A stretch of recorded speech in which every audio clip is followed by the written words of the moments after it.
19,55,00,000 টাকার বিভিন্ন প্রকার চোরাচালানি মালামাল আটক করতে সক্ষম হয়।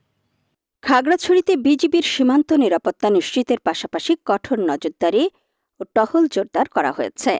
সীমান্তে চালানো হচ্ছে অভিযান। গত 9 মাসে অভিযানে মাদক, বিভিন্ন চোরাচালানের মালামাল, অস্ত্র ও গুলি উদ্ধারসহ 27 জনকে আটক করেছে border guard Bangladesh BGB. Border guard Bangladesh বিজিবির চট্টগ্রাম দক্ষিণ পূর্ব রিজিয়ন এ তথ্য জানায়। এ বিষয়ে দুপুরে খাগড়াছড়ির মাটিরাঙ্গা জামিনীপাড়া 23 বিজিবি ব্যাটালিয়ন সদর দপ্তরে এক প্রেস ব্রিফিংয়ের আয়োজন করা হয়। ব্রিফিংয়ে জামিনীপাড়া ব্যাটালিয়নের অধিনায়ক লেফটেন্যান্ট কর্নেল খালেদ ইবনে হোসেন জানান,